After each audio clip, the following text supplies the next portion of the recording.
So welcome. This is I'm super excited. This is a fun little exercise that we're going to get to do.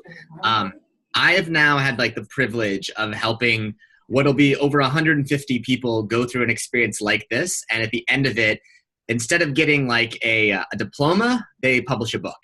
So in some ways, like the best way to think about this a little bit is if you decide that at the end of this, you're excited and engaged and want to continue, basically what we're going to do is sort of create your own I call it like an MBA with a book or with a podcast or whatever it is, where it's really about this process of discovering, learning, connecting, and the sort of crazy part is at the end of it, you wind up publishing a book. So today we're going to talk about some interesting things. We're going to talk a little bit about how this came to be, kind of some of the science behind it a little bit. We'll talk a little bit about it today, and then in the next 2 weeks, we'll talk a little bit about the science behind why this is happening, why it works, and then we'll basically spend the back half of this focused on a couple exercises. We're going to do 2 cool exercises today. One is we're going to start the process of writing your author bio.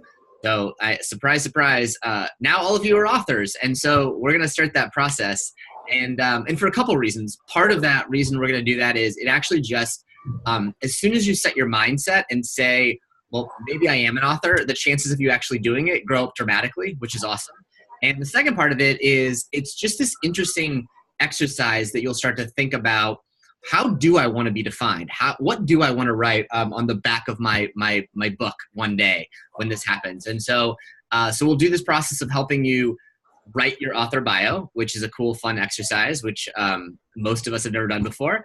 And then the second thing we're going to do is an exercise called your interest graph. And part of the magic of actually going through this process, writing a book, creating something is you can write on whatever you want. And the most important thing is if you start to see this book as a tool that will help unlock sort of opportunities for you, you'll see really interesting things happen. So if your goal is to be in the sports world, how do you use a book that helps you establish credibility in that direction? If your goal is to be in venture capital, how do you do that? If your goal is to be in the art world, whatever it is, how do you create something that goes in that direction? So without further ado, why don't we start with sort of quick introductions around the horn of introduce yourselves. And I'm going to save my introduction. I know many of you, but I'll save a little bit of my introduction in the form of a story, and then we'll sort of take it from there. So I'm going to pick on Maddie, who's up in the upper left, to go first in her washed out state that it is. Why don't you tell a little bit about your story and why this was sort of intriguing enough to come hang out with us for the next couple weeks? Sure. So I actually had to explain this to my boss just the other day, why I would take on something else when I have no time to take on anything. So practice with elevator speech a little bit. I took your class before, which I really liked, the intrapreneurship and entrepreneurship class. And I currently work in cybersecurity at Booz Allen. I just accepted an offer to move over to Facebook. Cool, congrats. So I'm really interested because I'm somebody who's always maintained also like my military career and a regular career and then like a business student. And I'm interested in the idea of kind of molding what that identity is supposed to look like and kind of what the purpose is and all of it together. So I think that is a great exercise. That's perfect. I interviewed this author the other day who talked about sometimes we think about like separating our identities into our one pocket and 2 pockets. So the 2 pocket life, where one of your pockets is your business world and the other pocket is your social world, your other world. And he's like, more of us need to be thinking about a 1 pocket life. How do we combine our things into one to sort of really say who we are and those things? So you're thinking about the right question. Right. Thanks. Cool. Who's next? Jim, do you want to go next but we'll go circle gets the square, go downward. Sure. Can you hear me? Yep.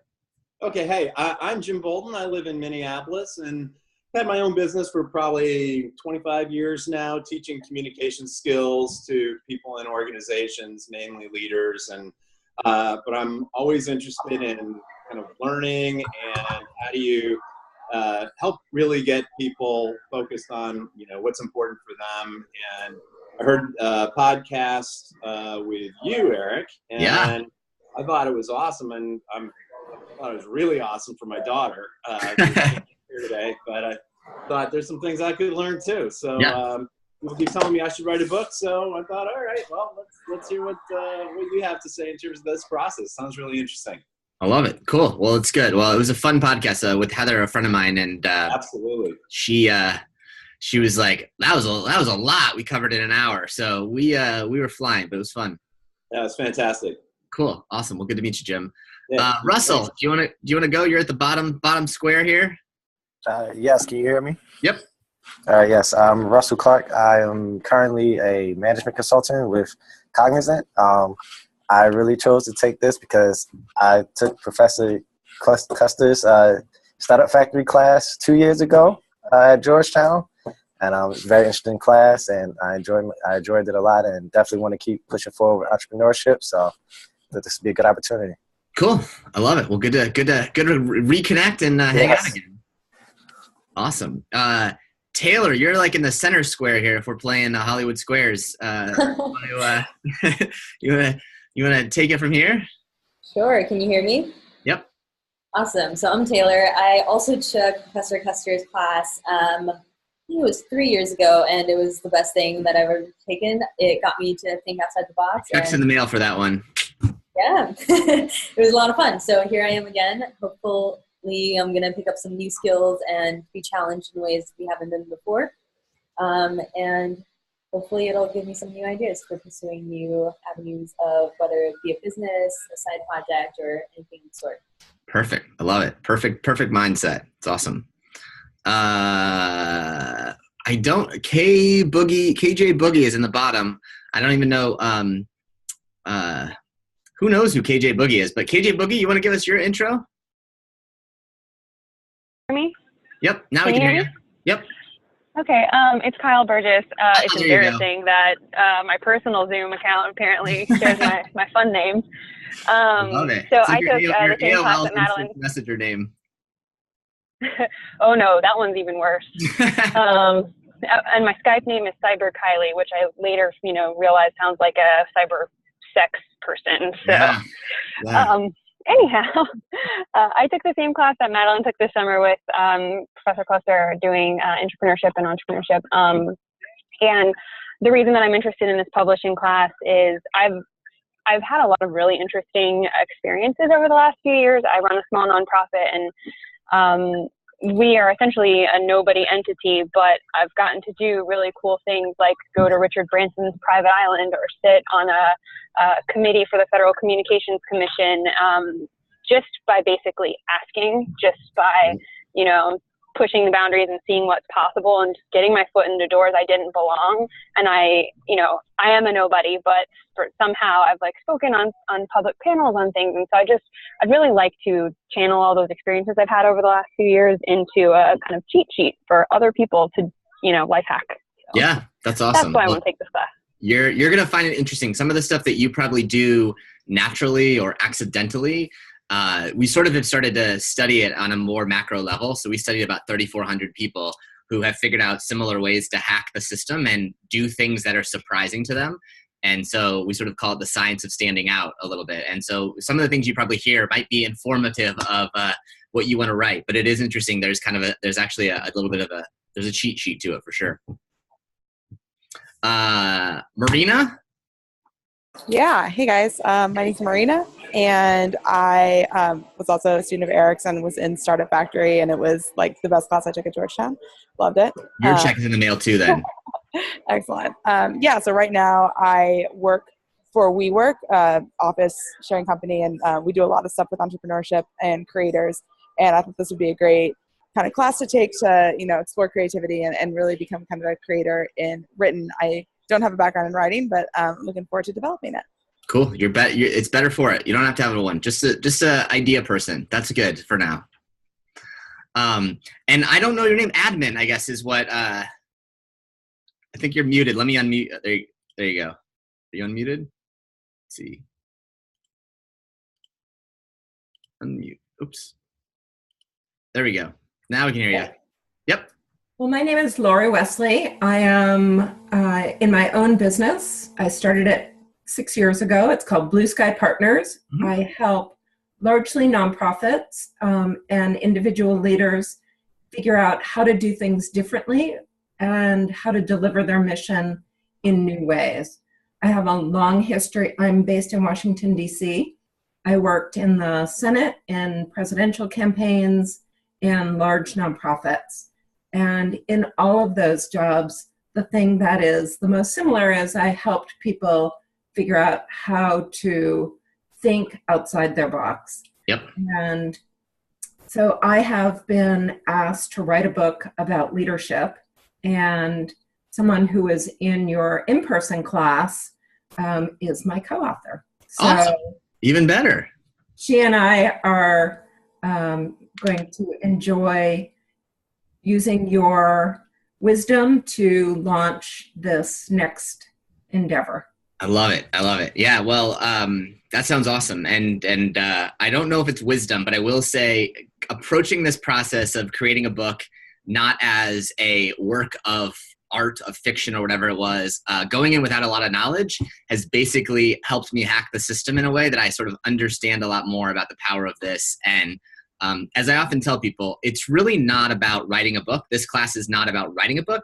It's basically about figuring out how to learn a lot really fast and then demonstrate that by actually putting it down in words. So the most interesting thing about what we'll talk about a little bit is this experience, is like I sort of like to joke, it's like it's like an MBA of creation sort of way I think about it. You create something is basically hyperspeed. The normal author publishes or creates their first draft manuscript in about 2 to 3 years. And we'll teach you how to do it in 4 months, which is sort of crazy to think about. But it's because of the fact that if you fix what's in between your ears, anyone can create something awesome and have a lot of power behind it. So cool. Well, this will be fun. So let me share my screen a little bit, and I'm gonna wrap it, you guys, for a little bit, and then we'll sort of I'll stop and answer questions along the way. But if you have any questions as you're going, like just sort of stop me, buzz me. I'll try and make sort of stops along the way. But this sort of class, course, whatever you want to call it. Let me see that I might share the right screen here. Let's see. Let me stop this 1 second. All right, I'm gonna share one more time here. All right. So I call this class, sort of this course, Cred. And the reason is I part of it is for really about thinking about how to think about credibility very differently. And so while this class will talk a lot about books as a tool, it's sort of really more generally about how to think about credibility. And the secret behind a lot of this is how do you arm yourself with the powerful tools that can basically help you stand out? And we're going to talk a little bit about what we learned in this process. But I'll sort of start with my inspiration for it is I read the stat, this is a couple years ago, and I was shocked by like, why are less than 1 in 8 people engaged in their job and fulfilled in their life, which is kind of crazy. And the reality is that for a lot of people, it's just that they sort of don't feel like they have autonomy. They don't have control over their direction. And so that was kind of the inspiration for this, was to figure out, well, how can people doing simple things, we all, work hard, we have aspirations, but how do you like do things that will actually help affect this? So what we're going to talk about today, we just sort of did introductions. I'm going to do a quick introduction of myself.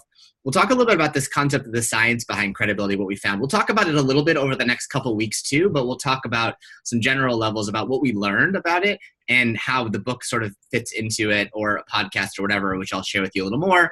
We'll talk about how this experience will work over the next 3 weeks and 4 weeks if you include your call with me, your kind of coaching call. And then we'll talk about how you think about outcomes, and then we'll dive into a couple really cool workshops from there. So we just did introductions, but I want to sort of give you a quick, I want to basically give you my introduction, but I tell this introduction in kind of a backwards way, because I think I sort of Kyle made the point earlier about like, maybe I'm sort of different, or maybe it's unique. My own journey kind of is illustrative of some of the stuff I learned that others have in common that we're going to sort of teach. And I thought my experience was maybe just random, but it turns out my experience is very normal. It's just, I didn't know what it meant. So I'll take you back to the very, very beginnings. I went to college, and sort of at the bottom here, just so you can follow along, this is basically my own mental trajectory, I guess I would call it, of where I'm headed. So I'm going to take you along some of these dots along the way. But I'll take you back to college. So I went to college at Marquette. I was like everyone, like very aspirational, had big dreams. I was like the student body president, and I was like, top of the world. And then I kind of like graduated into the world and got out there, and I took a job at Morgan Stanley. And I was super excited, like totally aspirational. Like, it's going to be awesome. I'm going to kick ass and the world's going to listen to take my names and blah, blah, blah. And it was awful. The worst, like I had the worst fit for me. I thought I was going to become like an analyst. I became basically a glorified cold caller. And it was awful. And it was so bad, in fact, that after about 5 or 6 months of this, I knew I had to quit, started interviewing, found another job, went into my boss's office to basically tell him, this guy, Mike, total sort of like guy you can think about, like old school manager. I walk into his office and I'm like, hey, Mike, I'm leaving. And I remember this very vividly. Mike looked me in the eye and said, it's a good thing you quit because I was planning to fire you next week if you didn't. And I was like, whoa, like total gut punch, right? Coming out of this world where I thought the world was my oyster in college to this first job that I thought was prestigious and all this sort of stuff, 'twas not. Eric, I had a very similar experience a couple days ago. We'll have to share stories. It's not uncommon, right? Like, I think many of us sort of have this sense of like, this is it, right? And that was my feeling. So I think Natty's probably had it. Many of us have. But I fell into a next interesting job. I worked for a biotech company that was, it was kind of a small public company, very tiny at the time, about $30 million in revenue. And I joined them, and I met some great mentors, some great managers. Eventually that company got acquired by Roche for like $2.4 billion. And so I sort of like got myself back on track. I started figuring out what I was doing. And my next step was to go to graduate school. I thought that was kind of the next thing for me to continue to advance. I almost got an MBA. I decided instead to get a law degree, not because there was any like magic behind it. I actually got better scores on the GMAT, but I read some statistic that more Fortune 500 CEOs were JDs than MBAs. And so that was purely how I made my call. So I went to law school at GW here in DC, and it was cool. It was great. Like, I felt like I was doing interesting things. I set out never to be a practicing lawyer, and went to law school and realized like, well, shit, to actually get any value out of this degree, I would have to go practice. And so I took a job at a law firm, and it was a good one, a big prestigious law firm named Cooley, which was one of the top 50 biggest law firms, very prestigious in startups and venture capital, which is where I wanted to work. And it was great. And I worked hard. I loved it. It was great. But kind of at this point, I would say this point, I was about 5 years into my sort of, or 4 years into my career as a lawyer. I had sort of this like awakening, right? And I'm like looking at my life, and some of you may be sort of thinking of this or know friends who are, and it's like, all right, like, I guess like I could keep doing this. And, I probably could have like pushed and made myself partner or whatever it was. Like, I was on track for that and all that sorts of things. But I saw this like horizon that kind of like just went off in the distance forever and kind of was going to be the same. And I was going to be sort of doing the same things. And so that was sort of my trajectory, and I didn't see anything different. But something happened to me right around that time, that for sort of 4 years out of law school thing, that changed my trajectory, the way I would sort of see it, like where my aspirations are, my inspiration of where I'm headed, how I feel about it. Something changed. And so basically I got a job at this company called Aperture that I'll tell you a little bit more about, which is one of the sort of hottest startup companies in Seattle at the time. I was able to leave there after a few months and start my own company called Zarly that was backed by Ashton Kutcher and Kleiner Perkins, and we raised over $50 million. So I got to do that, which was awesome. I had this amazing experience on that. I got to do a bunch of different things, right? Like after that, I sort of have been able to start my own venture firm that's raised $25 million. I started another company. I teach at Georgetown, which is like, I never would have gotten into Georgetown. So the fact that they hired me to teach is sort of bonkers to me. I'm on the board of this organization called Startup Weekend that has 200,000 people around the world supporting it. All these things are like surprising to me that they happened to me. And just kind of to Kyle earlier, like sort of surprised that these cool things happen. But so today I get to run this thing called Creator Institute, which is basically helping people learn to be creators. And so I sort of have doing this as my thing that I'm excited about. And so, like, let's go back then, like something changed, right? Like something happened. And as I like sort of was reflecting on my own life, there was this like inflection point that happened for me. I was sort of going on this normal path, like a lot of people, like going from one job to the next job, like sort of seeing all this stuff happening, and something changed that sort of unlocked interesting doors. And so what happened was right around this same time, I had an opportunity. I was speaking at a conference on sort of this legal conference, and a woman came up to me and said, hey, you're a really good speaker. Have you ever thought about writing a book? And I was like, no, like I'm not an expert. I'm like just a young attorney. Like, why would you do that? She's like, well, I think you'd be great. Here's my card. And she sort of stuck something in my head, and I was like, huh, Okay. So I basically spent the next 9 months trolling away nights and weekends writing, and I wrote my first book, and I published it, and it was this book called Starting a High-Tech Business Venture. And then around that same time, I started meeting some people in the startup space, and I got to go to this hackathon, and I started this little company called Learn That Name that was profiled in the Wall Street Journal. I got to be a part of this little team. We were eventually acquired by a subsidiary of BlackBerry, and that happened. And like, as I reflect on it, those two things right in this time changed something for me. What was different about it was the first time really in my life that I had created something that actually was tied to me. These were things that were mine. Like, I was the author and I was the founder of this, and it changed my trajectory. And I realized like something interesting was happening there. And so that really is what we call cred, the science behind kind of credibility. What you'll hear a lot over the next couple of weeks is this sort of big insight that I had and that I've now researched and realized is like sort of this secret thing that most people don't know about, is that today, particularly today, and it's different in this world today, particularly over the last 5 years, is that it's much easier to kind of succeed, to have credibility, to stand out by creating things that give you credibility rather than borrowing it from other institutions. So my credibility today is based on what I've created, not based on borrowing it from the jobs I worked at, from the schools I went to. You create your own credibility. So that's kind of like the premise how this sort of, I saw this play out. And I thought maybe I was just weird. As you'll hear a little bit more, it's actually not weird. It's sort of structural that happens. And what we're going to help each of you sort of do is discover what is your creation event? What are you going to create that's going to help you with that trajectory? And we'll talk about books, but there's a lot of different ways this can play out, what we found in the research. But I want you to be thinking about, how do you find your inflection point? And that's really what this whole thing is about. So I'm going to go for a little bit more, and then I'll take a break and answer questions as you go. But I want to kind of give you a little premise of why this sort of is interesting and how it sort of plays out mentally for a lot of us. So both of these guys are sort of, you may or may not know them. On the left is a guy named Satya Nadella, who's the founder, or who's the CEO, the current CEO of Microsoft. And on the right is Mark Zuckerberg. And so, each of them runs one of the 5 most valuable companies in the world. Each of them have been, well-renowned, well-known. They're sort of, they've made it. They're successful. And so when you actually think about them as individuals, there's something about their paths to success that I think is kind of interesting and instructive about how we, the world, view success. And so I'll start with Satya. So Satya is the CEO of Microsoft today, but he was born in India.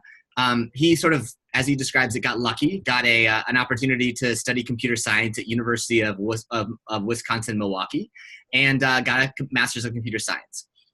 He then got his first job at Intel, and he worked at Intel for a bit and had a sort of the good fortune in 1992 to be hired by this upstart software company called Microsoft.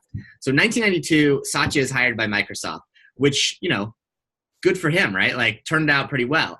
He basically spent the next 20-something years in various roles. He launched all sorts of things, the enterprise software world. He was all over the place within the confines of Microsoft. And so in 2015, after 23 years at Microsoft, Steve Ballmer retired after being CEO, and Satya was promoted to be the CEO. And now since he's taken over, great things have happened. He acquired Minecraft, the video game company. He doubled down on enterprise services. And the value of Microsoft has gone up by like 80% since he took over. So he's done a great job. But one path, right, is this idea that you find a company, you work at it for a long time, and eventually you'll succeed as you grow up within there. Now that's sort of one path of success.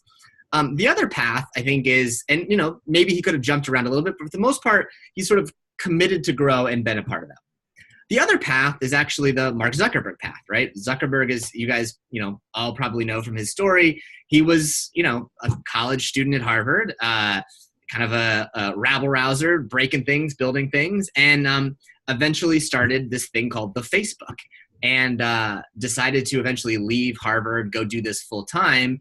And when he did it, listen, there was no certainty this was going to be a thing, right? Like, Friendster was a better platform. MySpace was the dominant platform. And yet, he continued to work and grind. And now he is one of the, sort of the wealthiest men in the world, and the CEO, an unusual CEO who's basically made it from founding all the way to being in charge. And so I think, he's succeeded, right? And he has this perception of being this dropout who's done it, taken this big risk. So there's kind of these like two broader paths that we think about. And I'd say the first path is what we think about is like this traditional safe path. And whether Satya had bounced around a little bit, he basically kind of continued to do the same thing over multiple decades and then sort of achieved success, as you would call it. The other one is Mark, right? Like Mark basically was this nonconformist, like, you know, screw the man, take this big risk and go for it. And so these are basically the paths that we all grow up knowing, right? You either sort of, you know, check your way along, or you basically have this big risk and eventually that does it. So the question that I started to ask is, reflecting on my career and people I knew who succeeded, are these like the only ways to do it? Do you have to basically take a big risk like Mark, or do you have to like basically, you know, put it in and grind it out for years and years and years and hopefully it succeeds? The answer actually sort of surprised me, and that is that there's kind of another path. As we started to study people, we learned some interesting things, and we'll talk about a lot of these people over the next couple of weeks. But we saw this interesting path with folks like Chance the Rapper, who we'll hear more about in the next couple of weeks about Chance and his rise. He didn't follow either of these paths. His path was sort of surprising for him to become one of the most popular hip-hop artists, to become his own label, and to basically succeed that way. You'll hear about a woman named Molly Graham, who has been the chief operating officer of the Chan Zuckerberg Institute, our initiative, and she was at Facebook, she was at Google. She has a very interesting story, but she didn't take either of these paths to achieve her own success. You'll meet Tristan Walker, and Tristan Walker is a guy who has a very like unique career path. He did sort of go in this traditional route of like getting his Stanford MBA, and then realized like he sort of needed to do something different. Now today he runs Bevel, which is a Walker & Co., which is a brand that produces sort of cosmetic type of things for minority populations. And so his co-founder in that is Nas the Rapper. Interesting story about his path. You'll meet Danielle Morrill. We'll talk about her a little bit today. She is the founder of a company called Mattermark that was just acquired. And her story is fascinating because she could have gone to college. She chose not to. She chose to sort of hustle her way and was eventually accepted into Y Combinator, started Mattermark, and has now achieved success. But her path was very different. You'll hear the story of Lin-Manuel Miranda, who was the creator of Hamilton, the musical, and his story is one that I think is different in these paths. You'll meet Shane Mack, and Shane Mack is a good friend of mine. Part of the reason this whole class exists that you'll meet in a couple sessions. He went to Western Illinois University, and you'll hear his story saying, I'm not totally sure how I made it here, but I just kept doing things, and those things led me to where I am. You'll meet my friend Brian Johnson, and Brian is the founder of Braintree that was acquired by PayPal for almost $1 billion. Today he's working on putting chips in our brains through Kernel, and his path is really fascinating. And you'll meet Tara Southern, who is a YouTube celebrity turned musician who uses AI to sort of succeed, and her path is interesting. What you'll find about all these people is that they basically have sort of showcased that there's this new path to success that we sort of didn't know existed in a lot of ways, or maybe we saw these people and thought, yeah, whatever, it's just sort of random thing. But it's actually much more structural. And this path is kind of the third path that we'll talk about, and they're called creators. And so this is basically a lot about how to start to acquire this thing that we call the creator mindset. And it is this path that basically today is unusually powerful today, particularly for a bunch of reasons that we'll talk more about. But today what we're finding is that over 85% of the people on the Forbes 30 under 30 list, people who are succeeding in that way, have sort of figured out how to hack the system. And what they've done is they've figured out how to create their way to success. So yes, there are people who are succeeding in the Mark Zuckerberg path, and yes, there are people succeeding in the Satya Nadella path. But the reality is that today, the way that people are succeeding the fastest, the most effectively, and the most powerfully are from this creator path. So I'm going to go into some more detail here a little bit. But before I do, I guess questions. Does anyone have any initial questions? I'll go into more of the detail about what this all means. But are there any sort of initial questions that people want to ask before we dive in further?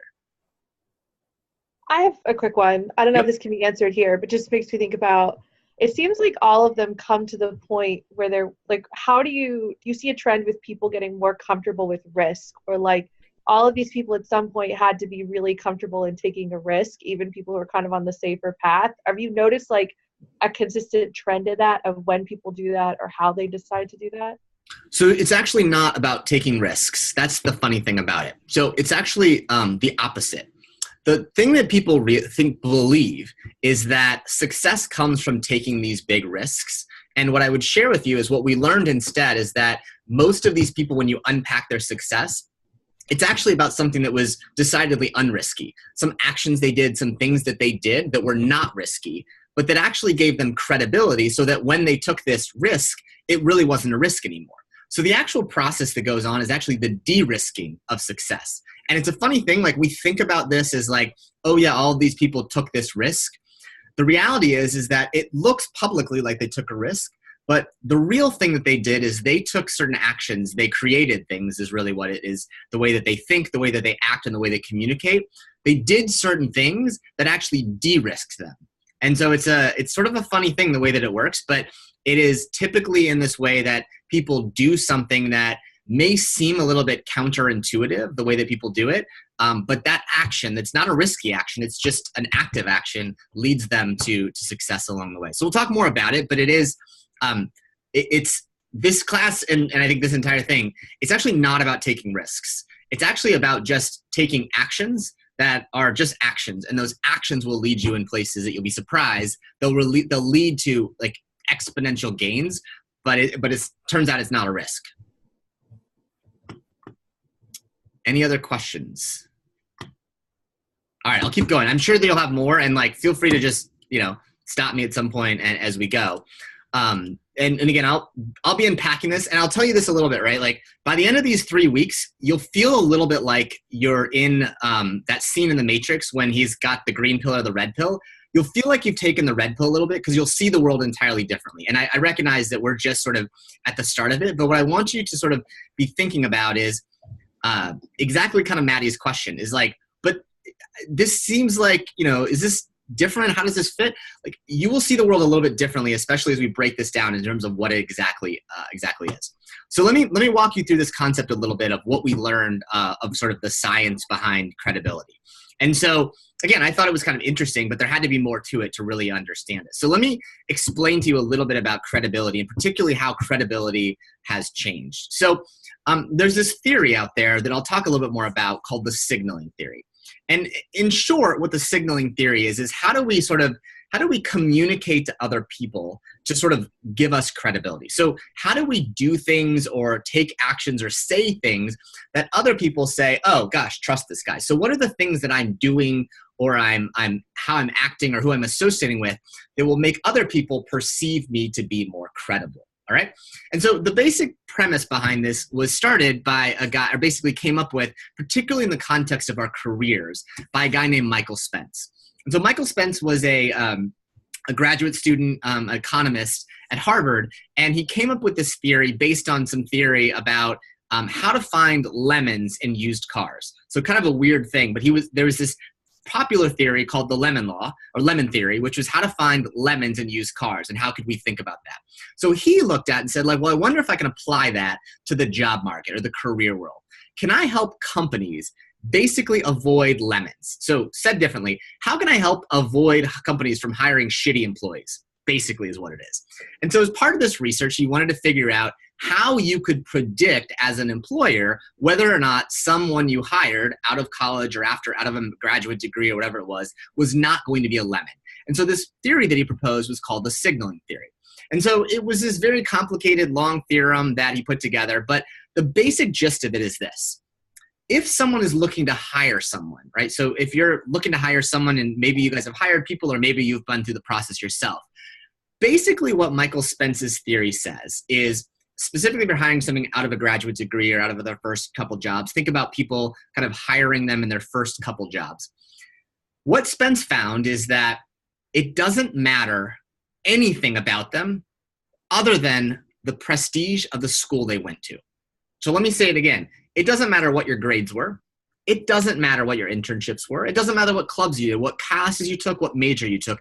The only thing that matters for an employer looking to avoid hiring shitty employees is how prestigious of the school is. So the signal that you give off is go to the most prestigious school. So like, it's super fucking depressing, frankly. Like, honestly, it's like ridiculously depressing, right? If you went to Stanford or Yale, congratulations. Like, that's all you need to do. So don't even worry about grades. Don't even worry about studying. The only thing that matters is that you got in that place. That is a signal that you give off to the job market to basically hire. And there's a bunch of things we can go into with the details of it. But the basic reason is like, you could probably dig out a bunch of information, find people, but it's really hard. So when in doubt, just hire someone.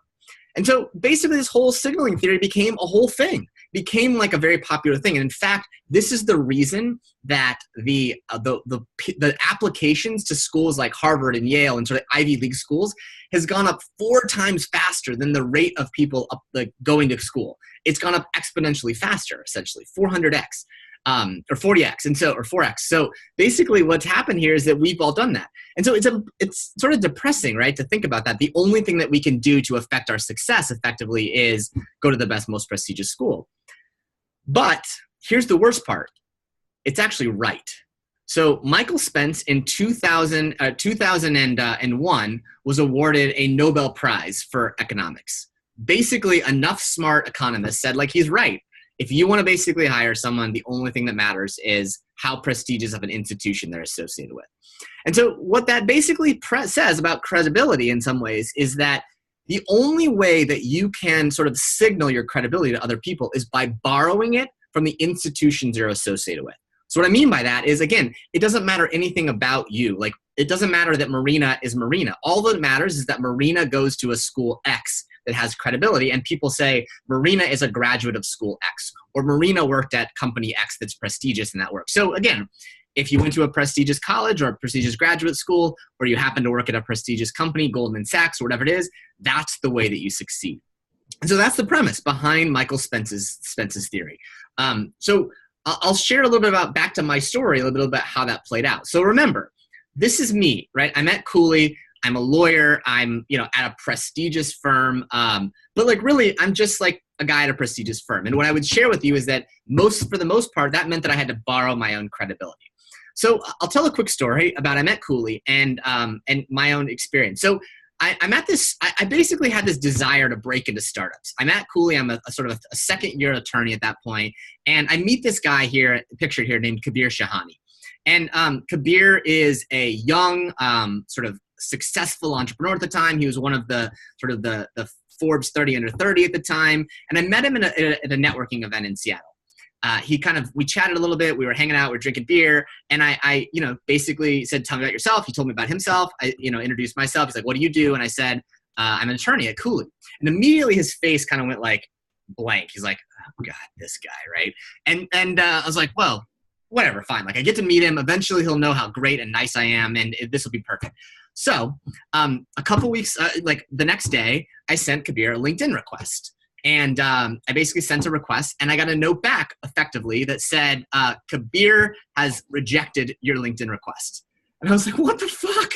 Like, I met you yesterday. Like, I met you as a human, and you wouldn't accept me as a friend. And so I'm going to fast forward a little bit to the story. So about 18 months later, things were very different. At that point, Kabir had tried to hire me 4 different times. And when I was hired by Kabir, I was named as the best tech hire of the year by this publication in Seattle. Something had changed that interim period of time, that Kabir had gone from rejecting my LinkedIn request to doing everything to hire me, to ultimately that hire being seen as a big deal for Aperture. It's not because I'm great. I will tell you that's not the case. But what it was is actually something different happened. And Kabir has gone on to become a great friend of mine. I actually was the one that married Kabir to his wife, Noreen. So crazy weird things, right? From a guy who didn't want to have anything to do with me to a guy who married him to his wife. And that was that Kabir saw me differently, right? So again, this old world of seeing me as basically just a person who worked at Cooley, to now Kabir saw me as this guy who was an author. So what changed from that first meeting to the times that we started actually to know each other? I published a book. And now Kabir saw me as an expert, someone who actually knew something about startups. And number 2, I founded a company. I started this sort of side project that basically Kabir now saw me as a founder. So suddenly in those like 2 things, I went from someone he wouldn't bother to talk to someone that he basically wanted to hire quite badly. And when we did hire me, it was a really powerful thing. So that is sort of the thing that changed for me, was this concept of what I had created. I created my own credibility. And that was sort of the thing that led me to this change, these sorts of actions. And so what I sort of saw in my own sense is that, like, okay, like, I was actually able to create my own credibility. So like, is it just me, or was it just unusual? So basically I asked that question. I was like, all right, like, maybe it's just like I got lucky. Maybe I'm just like a charismatic guy and worked my way into it, or had these lucky things. but it's not actually. So over the last 18 months, we went out and studied the Forbes 30 under 30. We studied, there's 3,400 people in this group, and all of them are people that by some objective measure, they're young. That's not an objective measure, or that's an objective measure. This objective measure, they're young. And number two, they basically are deemed to be a success. So there's actually 3,400 people who've won a Forbes 30 under 30 over the last 7 years. And we studied them all. And what's crazy about each and every one of them is not that they went to most prestigious schools. They only about like 18% of them went to one of the top 10 schools in the country. In fact, almost just as many of them did not ever go to school. But what is interesting is about 85% of them had what we call this creation event. They created something, and back to sort of Maddie's question, they basically did something that wasn't perceived to be particularly risky. They didn't take a big risk. They basically just created something. They created a book, a podcast, they created a nonprofit, they created whatever it was. They created these sorts of things that essentially started to help them get credibility as an individual rather than credibility borrowing from someone else. So the big change that we started to see is that basically people today who are succeeding are doing it because they create credibility. They're not doing it by sort of getting graduate degrees from prestigious institutions. They're not doing it because they essentially go out and, you know, add more prestigious companies. They're doing actions that help them succeed. And so this is the interesting thing about it for each and every one of us, is that if you do want to sort of accelerate, succeed, go faster, it's actually about creating things that create credibility rather than sort of collecting more companies or more or sort of more schools or whatever things for. So something fundamental has shifted. We'll talk a little bit more about this next week, about kind of the why it shifted, like what some of the big factors are that it's happened. But particularly over the last 5 years, something has changed, and that today success comes from people that create their own credibility rather than not. And it's, again, I talk about books, right? Like that's a powerful way to do it. But in this research, we found it's much more than that. So these are a couple of groups of people, you know, that I wanted to profile that we'll talk more about over this time. Daniel Morrill, Tristan Walker, Molly Graham, and Shane Mack, all of whom we'll talk about more as we go. You know, each of them have basically been able to create their own credibility and not doing it in a way that you would sort of expect. Danielle did not go to school, has never worked sort of for a big prestigious company. She was early at a startup but didn't found it. Tristan was someone who basically had to work for a month for free to get his first job after business school. Molly was someone who was asked to lead the entire Facebook phone project when she's not technical. And today she was asked to run the Chan Zuckerberg initiative, and she's never worked at a nonprofit before. Shane Mack is a CEO of one of the hottest bot companies. And he, you know, again, didn't have much of the sort of traditional training. But what each of them did is they had these actions that we call these creation events, these things they did. Danielle Morrill will talk a little bit about her blog. She used this blog as a tool to sort of accelerate her career. Tristan took a month-long opportunity for free working for Foursquare early on.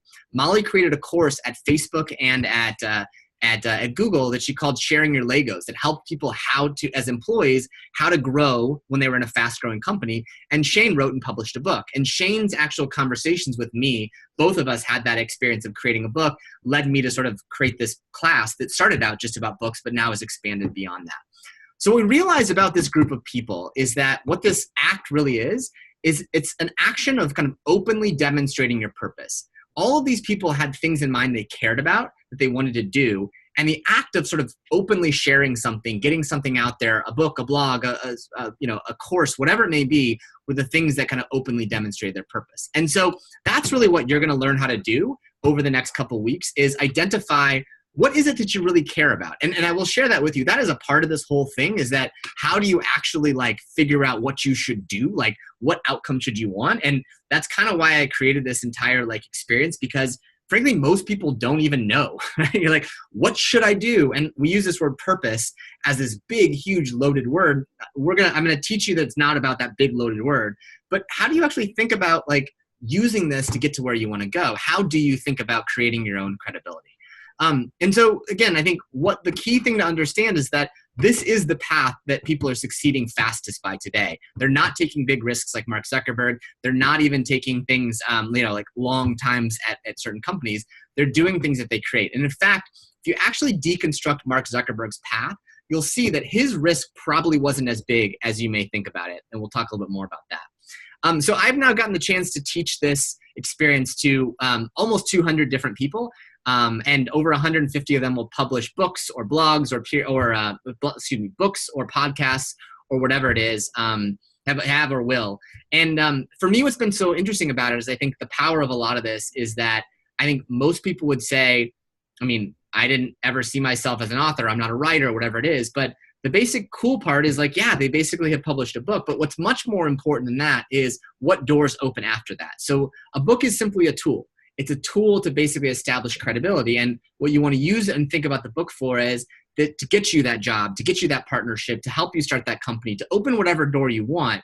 It's about using it to sort of transform your trajectory. That is sort of the secret. And so we use books for a particular reason. One of the reasons we do it is that they are high in basically signaling credibility today when you create one. I talk about this in different ways, and all of you are from different places, but when you think about it just from someone who's in college or in graduate school, basically only 30 college and graduate schools students per year publish books. 30. So that's kind of a crazy number when you think about 30 out of, there's 15 million undergrads, there's 5 million graduate school students. So if you think about those numbers, 30 out of 20 million, I'm not a math person, but like that's fucking crazy high, prestigious. So that's part of the reason this is so powerful. We think about the book, but there's other ways to do it. I just think the book happens to be one of the best ways because it leads you to other places. So anyway, that's a little bit of the science behind it. We're going to talk more next week, a little bit more about kind of some of the key premises about why this works, how it works. But again, I'll pause there for just another quick second and ask if anyone has questions about kind of the science behind it. And then we'll talk about how this whole thing will work the next few weeks and even beyond that. All right, good. If it's, please feel free you can send me a note if you want to along the way, but I'll keep rolling and we'll be kind of blazing through this next bit, and then we'll get to the workshop for tonight. All right, so how does this whole thing work? How does this work? And, listen, my goal for each of you is to come out of the next 4 weeks together basically saying, I understand how to create my own credibility now, and hopefully you've got something you want to create, be it a book, a podcast, a video series, whatever it is. So we're going to be working up towards a call together where I'll do with each of you, and by the end of that call, I want you to get off the call like, shit, I'm excited. Like this could be something that could be powerful for me. So that's my goal, is to help you create a direction that you could be excited about. And I sort of love that Maddie asked the question. She's like, why am I adding something else to my list? Well, I hope that by the end of this, you realize that that this is something, whether the time's right now or not, that when you create something like this, I hope that it's something you're like, it can transform your trajectory. That's kind of the key part about it. So think about that in mind. How could you create something that could have that kind of an influence? So I always tell people this just so they know, this is not a like how to write a book course, particularly these next 3 weeks.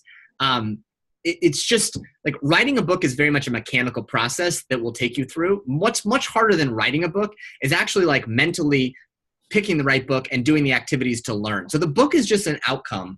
The access and the process is really what's more important. So this course really, and particularly these next 3 weeks, is about thinking about creating credibility. And the book is an example of it, but I hope by the end of this, whether you publish a book or you do other things, you just think about your life differently as a creation activity rather than anything else. Books, podcasts, video series, events, they're all really good ways to create credibility as you'll learn about it. And so, but the most important thing is to think of yourself from this creator mindset. What we learned in this group, again, is that all of them had what we call this creation event. They did something that unlocked future opportunities. So we're going to sort of teach you how to think about this creation event and ultimately how to do it. And we'll use the book as the sort of default, but I can help people think about other things as well. So over the next 4 weeks together, from our 3 weeks and then our 1 week together, what we're really going to be focusing on is this concept of a plan to create credibility. What's the book you're going to write? What's the podcast you'd launch? I'm really thinking about what this tool would be to give you an outcome. Basically it'll take more than these next 4 weeks to do it. So I don't want to promise you that by the end of it, we're going to launch a book, but I do want to promise you that when we have our call 4 weeks from now, that you and I will talk and hopefully have a plan in place to be able to execute on this. And again, I think I'm going to talk to you a little bit about how this works as an author. So again, to say you at the end of it, come up with your book proposal or you come up with your idea for a podcast, how does this play out to work? So again, the first month really is about defining your outcome and approach. So that's the first part. From there, it's about 3 or so months to develop your manuscript. How do you actually turn that into something And then it's about 4 months to publish and promote you and your book.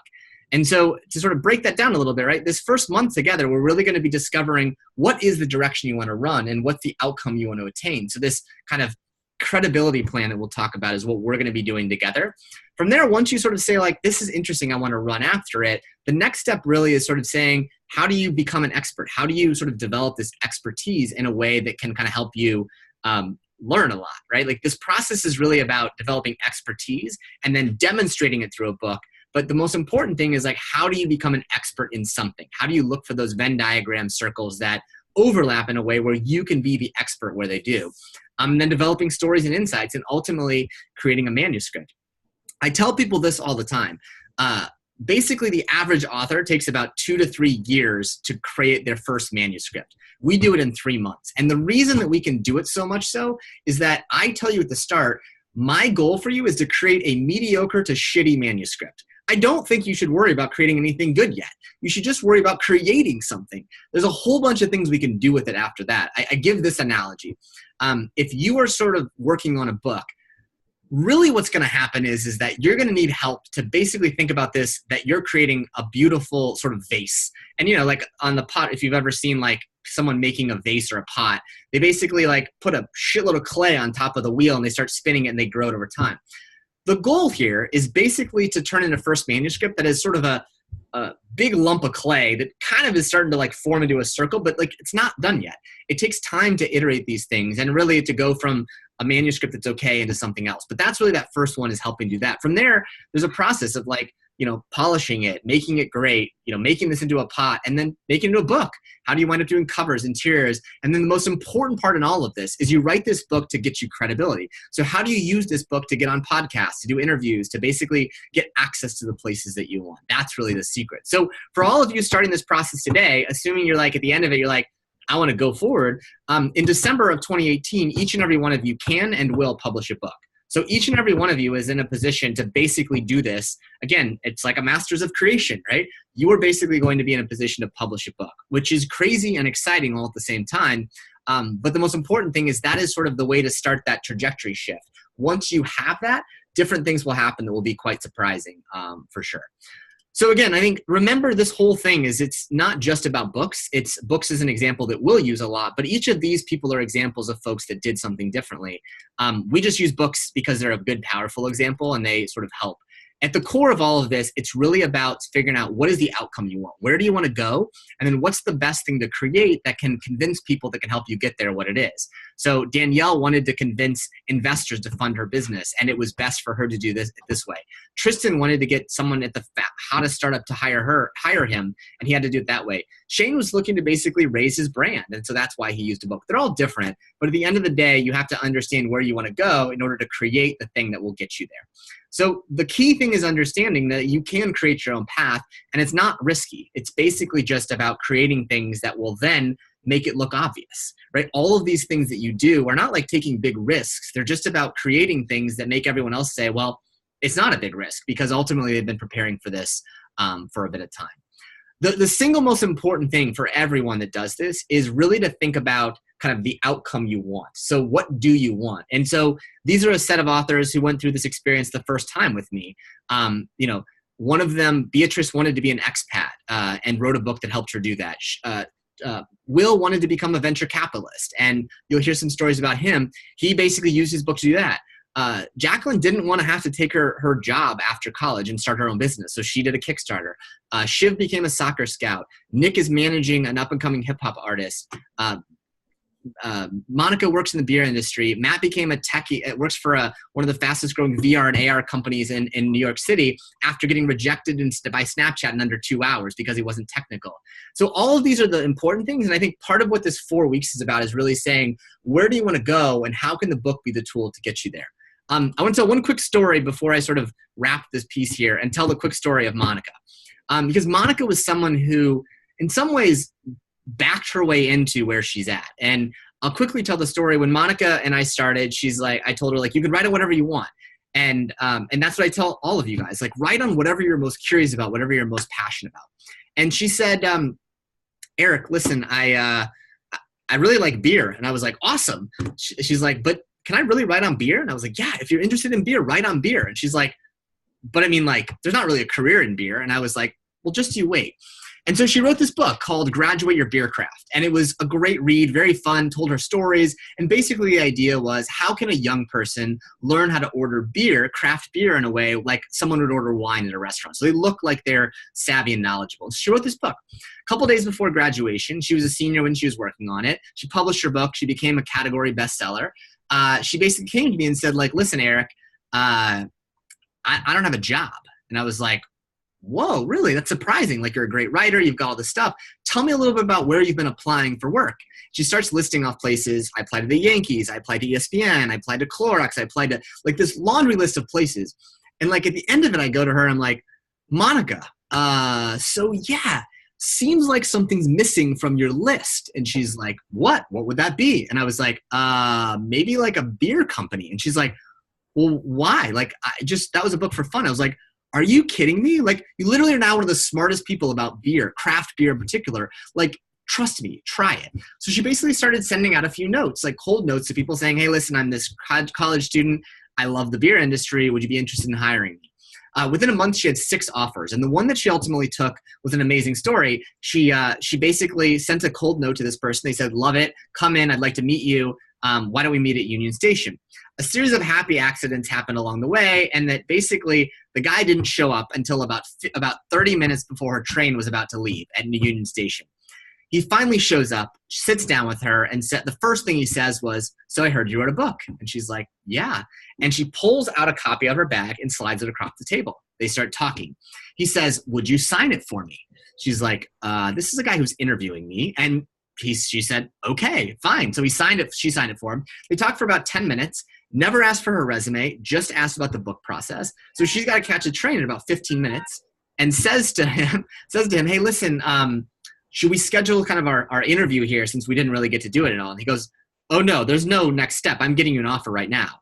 Leaves out of the Starbucks they were in, makes a call, comes back 3 minutes later with an offer, and she now works at the largest beer distributor on the entire East Coast. Never asked for a resume, simply trusted her because of a book. And so that's really the secret of this, is that, again, she created her own credibility. He never knew anything more about her other than that fact that she was an author. And so what we're going to be focusing on a lot is, how do you discover and develop that kind of direction, that deep purpose, and then how do you demonstrate it with confidence? That's really the secret behind it. And really at the core of it is this concept of the creator's mindset. How do you see success as something you create by what you do rather than where you associate? So the secret of all of this is realizing that credibility becomes from what you create rather than how you associate. So it's not that you're associated with schools or jobs or whatever it is. It's actually about what you do. And that's really what we're going to do over the next sort of month together, is figure out how you would signal your own credibility. So I'll wrap with kind of this section up with a couple quick things about what this is, how it works. I mean, I know it feels like a lot. I'm like, again, you've just taken the red pill, so I'm sorry and you're welcome. But like, that's kind of what this is about, is thinking about this as a different way to see the world. And again, I think once you get through these next few weeks, I think you'll all see it. But it may feel like a lot today, which I fully recognize. I talk fast, and you're welcome. That's what I do. But I want you to understand, like, really what we're doing together is coming up with a plan of what you would create to get you where you want to go. So this woman Shannon, her dream job is to work at SpaceX. I think my dream job is to work at SpaceX after the Falcon launch this week. But she's working on a book that'll publish in June called After Mars, which is a book for space enthusiasts to understand, where do we colonize after we colonize Mars? Crazy story. And again, now she's sort of opening doors in that space.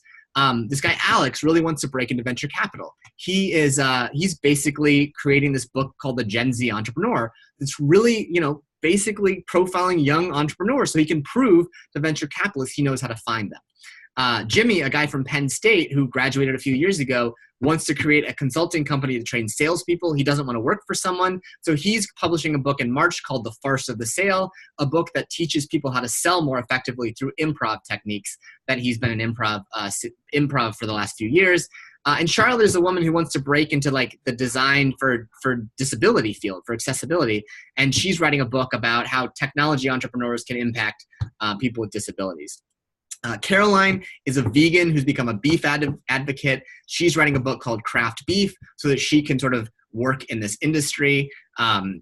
Jenna is basically wants to get hired in the technology field. So her book is called Think Like an Immigrant. All of these are sort of stories that do it. I love this one. Devin's story book, she went to be a relationship coach.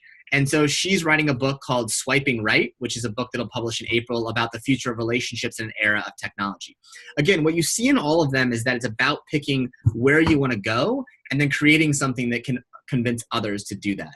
So each of you will create your own plan, something like this. Like you want to become blank. How do we create a book that can signal that to other people? So the way it'll work, we're going to do sort of 3 one-hour lectures over the next 3 weeks. You just sat through your first one, so that's what you get to expect. We'll do a 1-hour workshop each time, and there'll be 7 exercises. We'll do 2 today, and I'll send you 1 more to do in between the weeks. And then at the end of it, we'll basically do a call together. We'll just basically talk about what you learned about yourself, what you're interested in, and see if we can together cook up a book that you can do. Again, don't worry if in this process you get behind, you miss class, whatever it is. The real magic is helping you think differently, and the exercises are designed to help you discover what it is you want to do and what you might create to help you do that. So again, if you get to the end of it, you don't have time, whatever it is, like we'll just talk. We'll figure it out together and go through it. The real core is like, I hope this is fun. I hope it's interesting, but most importantly, I hope that you think differently as a result of it. And I'll teach you a bunch of different things about the core types of ways you can demonstrate if you're not interested in a book or what it might be. The simplest goal in all of this for each of you is to think about creating credibility. And again, what is that event that you can use to transform your trajectory? That's the secret behind it. And we call this cred. And it really is about thinking about how can you do something that creates credibility that's not risky, that's not scary, but it ultimately sort of will have this huge impact. And that's the thing when I interviewed all these people and studied all these people, they did these things that were like just sort of easy, not that big of a deal, not a thing, but the results were so powerful for many of them. So that's, I think, what's exciting about it. And so as you go through this, we're going to be doing these workshops together. We'll do 2 of them today. Trust the process. I think go through them, even if it doesn't seem like it's perfect. Like, why are we writing an author bio? Next week we'll do something. This week you'll do something called TED Talk, where you'll write your own TED Talk. I promise these all fit. It's a little bit like I'm Mr. Miyagi and you're Karate Kid. You're going to understand why you're waxing the fence, or not waxing the fence. You're waxing the car and painting the fence. But use this as a process. Don't edit yourself. Be introspective. And if you have any questions, ask me along the way. I'm always on Quip, so just send me a message. Go in there and say like, "Hey, Eric, talk to me about this." And then the most important thing is plan to create something after this experience. However you do it, I'll give you a bunch of tools to do it. You can do it with me. You can do it yourself. It doesn't really matter to me. Most importantly, though, is that you think about this and you say like, he's right. There's something to this one. I want to do something that helps me create something. So that's really my ask of you. And again, we're going to use Quip exclusively. That's the tool because it allows me to communicate with you. If you haven't used Quip yet at all, we're going to log into it for the exercise today. The key things to understand is that Quip is basically like Google Docs meets Slack. So it's a way for me to chat with you, to look at your documents, and to share those things. So if you haven't yet received your invite, shoot me a note or let me know and I'll get you invited. Download it on your desktop, download it on your mobile, and please don't email me if you can. Just send me a message through Quip because I can have a chat with you as opposed to lobbing emails back and forth. Just chat with me. It's like we become text messaging friends, and that way I can actually like answer your questions really, really, really quickly. And I use this thing constantly, so you'll see I'm pretty fast. And everything that we'll do will be loaded into Quip. So we're going to start our workshop next, but why don't I give you guys, I guess first I'll pause there and any questions? And if not, I'll give you guys a break and we'll take a 5-minute break and come back and start our workshop. So any questions? All right, take a break. I'll see you guys at 5:11 and we'll get started on the workshops, author bio and Interscraft coming up next.